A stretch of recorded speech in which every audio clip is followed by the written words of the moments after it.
John, why has the media, it seems as though they've just come around on this a bit. I'm seeing more stories now about his mental acuity slipping and about his age maybe being a factor.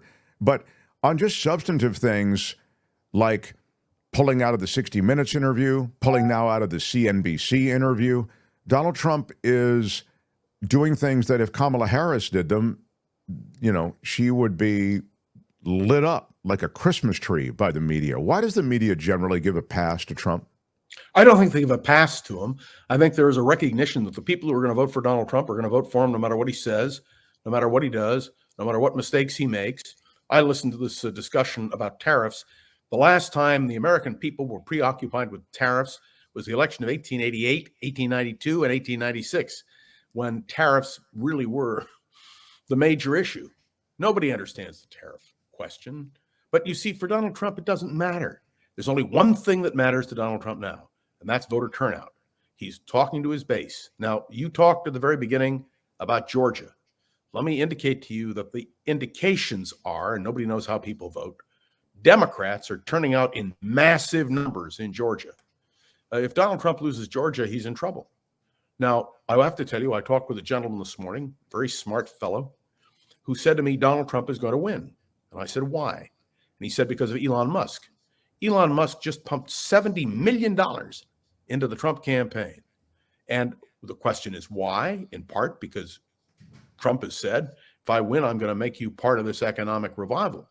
But the simple fact is that when a candidate for president of the United States of America speaks about the enemy within, it scares the living bejeebers out of me.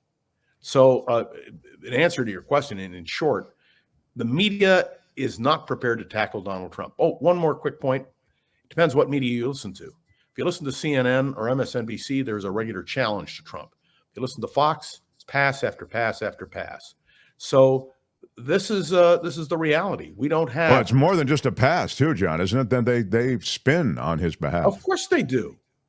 Of course they do. They have a partisan agenda, and that is to elect Donald Trump as president. So as you sit now and you look, having spoken to the guy who was going to vote for Trump, by the way, what was the reason that he said he was going to vote for? Because of Elon Musk. He believes that Elon Musk is a genius, that Elon Musk is responsible for many of the wonderful things that happen in the world and beyond, and that with Elon Musk's support, and he said to me, look, who's the wealthiest man in the world? I said, Elon Musk. And he said, do you think he's going to bet on a losing horse? And the answer is he may have a point. I was at a dinner party the other night, and one of the people there was voting for Trump. I said, why are you voting for Trump? Elon Musk. I mean, it's very simple what is happening now. And well, whether or not, I mean, that's interesting. So you're saying there's sort of a deification of Elon Musk that has spilled over onto Trump. Okay. Exactly. And Trump is embracing that. And it doesn't matter to most Americans whether Geraldo Rivera, who was one of Trump's close friends, is now backing Harris. It doesn't matter that there are Republicans, overwhelming numbers of Republicans, who, in fact, Kamala Harris is meeting with today, who are supporting Trump, who are supporting Harris. Let me be clear about that. Think about Mark Esper. Think about Mike Pence. Think about John Kelly. Think about John Bolton. Think about the people who were the best people in Trump's mind. Not a single one of them is supporting Donald Trump for president. By the way, the ads they're starting to produce now are saying that, but they need to be more emphatic, more clear, more precise. Mark Milley among them, and Milley, head of the Joint Chiefs, I believe, and he was of the view and is of the view and articulates this view that Trump is a clear national security risk. A fascist. He called him a fascist. And I think that also is very, very important. But when you couple Pence, Bolton, Kelly, Milley, Esper, these are men who know better than anyone else about Donald Trump. And they are opposing him. It doesn't mean they're supporting Harris, by the way, but it means they're opposing him. And by the way, I listened very carefully to Dick Cheney and Liz Cheney and Adam Kinzinger and countless numbers of Republicans. But here's the point, Mark. It's all going to depend on voter turnout. You and I know that 3 weeks from now, you and I will be sitting here on a Wednesday after the election. We'll be talking about what happens. We may not know the result. And when Donald Trump every single day casts doubt on the result, one of the things that horrifies me in my speaking, and I speak all over the place, as you know, people are saying to me, can we trust the election? Well, of course they can trust the election. Did you listen on 60 Minutes to the Secretary of State of Pennsylvania, who is a Republican, who said, we're going to have secure elections, just like we did 4 years ago? But Donald Trump continues to raise those doubts. You know what's interesting, Mark? You really want to understand the implications? Now everyone has doubts about the election, not because there's any reason to doubt, but because Donald Trump has made a suggestion and people are willing to listen, and people are willing to say, well, if he says it, maybe it's true. So these are the things we better start thinking about. We only have 20 days until November 5th, and already people are voting, and it's going to make a huge difference. So we'll see. Next question. I think you're right to point to the way in which there has been anxiety around the election essentially manufactured by Trump and the GOP to support the Trump lie. What are you doing? You're shuffling through papers or something? Stop it. Yeah, okay, I'm come taking on. a look at something just so I want to see what's going on. How dare you take a look at something while we're having a conversation? I'm looking at you on the screen in that blue shirt. I'm kind of a big deal. I need you to look right here. Morning. Okay. Here's a question to John Rothman from Joe Johns. I want to know why Democrats should vote for Kamala, knowing 48 million Americans are suffering from hunger and food insecurity due to food inflation. Do you want to take it or do you want me to? Well, let me start out and tell you, you don't blame Kamala Harris for that, do you? Because nobody blames a vice president for anything. A vice president has no power. It is the president who has the power. And by the way, don't think people didn't suffer when Donald Trump was president. So my answer is you have to make a choice. The question is, who do you want in the White House? Do you want Donald Trump, who is clearly unstable? And I say that regrettably. How do you refute people like General Kelly, General Milley, John Bolton, and of course, Mark Esper and Mike Pence? When you think about it, you haven't had people coming out against Kamala Harris with similar refrains. There has to be a sense. You know, Mark, when you apply for a job, you have to list recommendations, right? Who can people call to check you out? Well, the people who have checked out Donald Trump, the people who have worked for Donald Trump, are opposing him. And that should say a lot. This from Edward Lee, who's sort of a negative Harris person as well, as I recall. What are Kamala's plans? She dodges questions just as much. Let me just say one quick thing. No, she doesn't dodge questions as much. All right. So please, I think that is a false parody between Trump and Harris. But I'll take the question to Brother Rothman. Go ahead. The opposition to Kamala Harris is because of her stands. You know where she stands. Donald Trump makes a big thing about where she stands on issues. She's not ambiguous about it. And by the way, she's prepared to appear on Fox. Did you hear Donald Trump refuse to appear on 60 Minutes? I mean, give me a break. There's a very simple reality here, and that is we have a choice between two visions of America. And were I judging this, I would tell you that whatever deficits you may think Kamala Harris has, compare it with Donald Trump, who has a lot more. This is a guy, by the way, who still denies that he lost the election. This is a man who is still arguing over a peaceful transfer of power. This is a man who is still not willing to concede that if he loses the election, he's going to go along with it. I mean, do you understand the implications of this are profound? And I'm not saying it out of any malice. It's simply his own words, which we can play.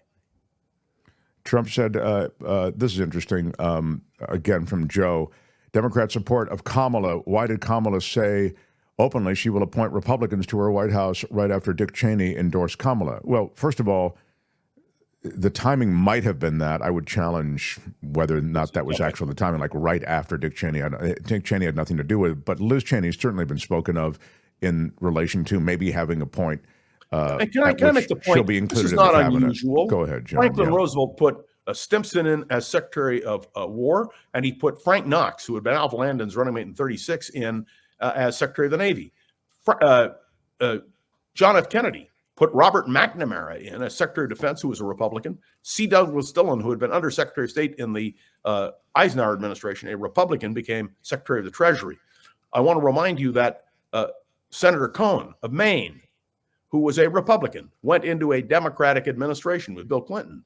When you talk about these things, thank God we can have bipartisanship. Thank God we can have people who will do that. I don't think that's a political pitch. I think it's simply a reality. You want to govern this country, you have to have bipartisanship to a degree. I would agree. I mean, I think on some level, this idea somehow, and Joe is clearly, looking for reasons to punch Harris with a knockout punch. And so one of the things, and this is a very GOP thing, how can you have somebody from the other party in your own administration? How could you possibly vote for that person if you're a Democrat, if they want Republicans in there? I think Brother Rothman is right that the bipartisanship that Harris is speaking of should be a plus, as long as it's not extremists who you are including in your administration. No, you don't want to include Robert Kennedy Jr. or Tulsi Gabbard, for heaven's sake. And they are the people who are supporting Donald Trump.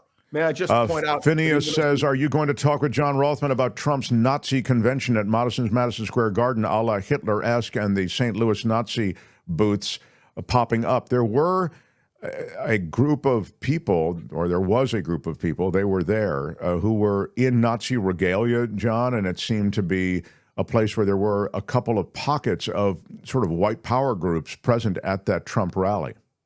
Yeah, it doesn't surprise me, but that's not Donald Trump. You want to take down Donald Trump as a politician, you have to go after what he says, where he stands, what he does. And I can tell you that is the answer. When a man speaks about polluting the blood of America, when a man speaks about the underbelly of America, these vicious people that he calls them the enemy from within, when he repeats that kind of canard, it should alarm you. But I don't compare anybody to Hitler or to the Nazis, just as I believe it is wrong to call Kamala Harris Comrade Kamala, which is what Donald Trump does. And those of you who listen to me on KGO know whenever anybody suggested fascism or communism, I rejected it. I said, judge them by what they say. And Donald Trump should be judged by what he says. And that is the key. That's the thing we have to stick to. We have 20 days in which to understand that. Now, the question of Elon Musk is an important question. He's pumping a lot of money in. But I'm going to tell you, I think there is an undercurrent in America of women who will never vote for Donald Trump because of what he did on Roe v. Wade. And make no mistake, he can weasel it all he wants. Can you imagine Donald Trump claiming to be the father of IVF? Can you imagine? He did say that. It's ludicrous. Yeah. By the way, he may win the election. And then the question is, what will the condition be of American democracy? That's going to be the real question. Well, it's interesting, John, if Project 20, if he does win the election and Project 2025 actually is able to be launched even in a half-baked way, it's really looking at a dismantling of the federal government and regulatory agencies. I was looking at the Boar's Head recall. They had that listeria outbreak at which I guess there were multiple deaths, many, many people ill. They go to the plant, and the plant is overrun with all kinds of health violations, all kinds of health code issues. It's an absolute mess. And this Boarhead's supposed to be the higher end kind of meat and meat processing. So they go there, and the plant is shut down for a couple of weeks, and now it's back up, and then it's shut down, et cetera, and all of these kinds of things. Now, if Project 2025 were actually instituted, there would be no regulatory agency to go check out that Boar's Head situation. In ways in which we've seen waterways toxified, soil toxified, these agencies that are involved in that regulation, consumer protections, it all goes away. Environmental protections, consumer protections, and protections on food for American consumers, it all goes away under Project 2025. Right. I did an hour on Project 2025, as some of you are aware. And when we talked about it, I was very specific about what the Project 2025 people say. It's not Trump, it's the Heritage Foundation. But let's remember that Donald Trump's brain trust comes from the Heritage Foundation. They are the ones who pushed the idea of conservative justices on the Supreme Court. They're the ones who gave Trump 3 names, all of whom now sit on the Supreme Court. So I do not underestimate the power of this particular movement. I've mentioned before on your program, but I'll do it one more time. There was a book called The Plot That Failed. It was a similar plot hatched during the Nixon administration, where an administrative presidency became the goal. The only reason it failed was because of Watergate. And I commend people to understand that if Donald Trump wins and this process takes place, this country will, as you have pointed out, and rightly so, be in for a very rough ride. Let me quickly make a comment about the Senate and the House. Looks to me at this moment like the Republicans may take the Senate, but it looks to me that the Democrats may take the House. So let's be clear about that. If the Republicans take the Senate and Donald Trump is president, they will be able to stack the courts in a way like we've never seen before. So I am very concerned about that, and everybody should be.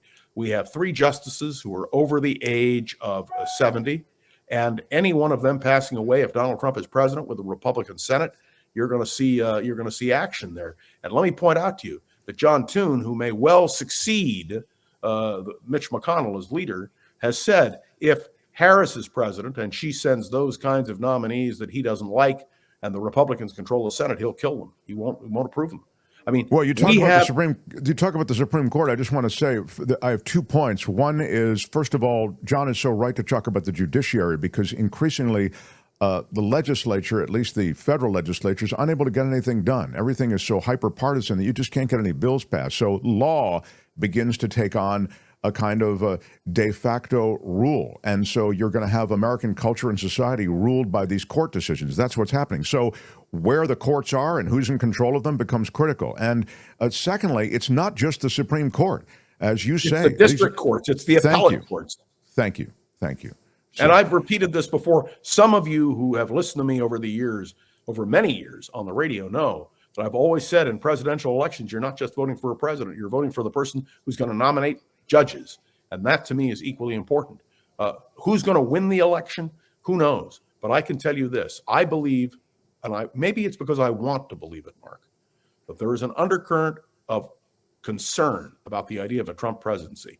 As somebody pointed out, I think it was Kim, 39 minutes on a stage swaying to music. Unbelievable. And in a normal situation, can you imagine if Kamala Harris had done that? Can you imagine? John, I can tell by that comment that you don't like music. I mean, I don't know what. All I'm trying to say is I'm just whistling a different tune. Clearly, yes. Congress is too small. It's regulatory capture. I think this. I don't know why I can't get to that. Congress is so small. It is regulatory captured. I would say this about regulatory capture. We've talked about it. I used to talk about it on KGO all the time. And it's a real thing, and it's a real problem.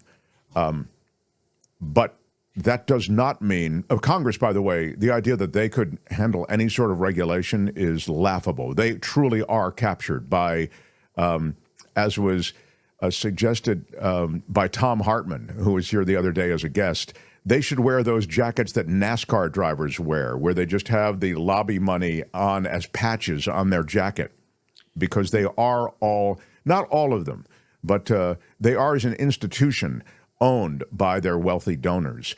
But that said, it is still critical that these regulatory agencies staffed with scientists and experts in the field, that they exist and continue to try anyway to do the people's work. Well, I mean, you I think already a lot know of good that when work Donald is being Trump is done. president, you can't talk about global warming, which is such a clear and present danger. Look, Lech Walesa, the Solidarity leader who served as president of Poland, made a statement the other day. He said that a Trump victory would be a misfortune for the world. I believe that to be absolutely true. And we need to remember that. It's not just us. Can you imagine what the Ukrainians are going through now? If Trump wins the election, American aid for Ukraine will virtually stop. We know that because J.D. Vance, the nominee for vice president of the United States, who spread all these malicious rumors about cats and dogs and Haitians, because J.D. Vance has never voted for anything for the Ukraine. We know that because Donald Trump is saying he will impose a solution. These are the facts, Mark. This is not speculation.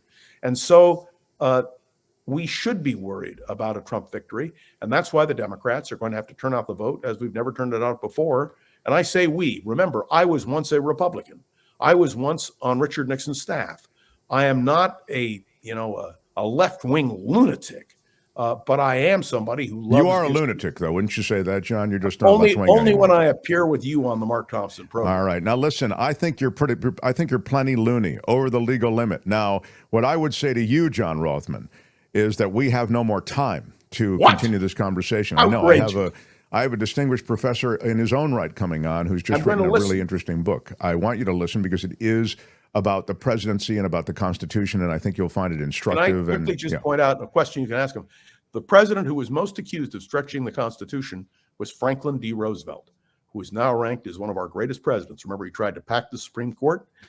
He tried to get around Congress. He tried to purge Congress. You can remember all of those things in history.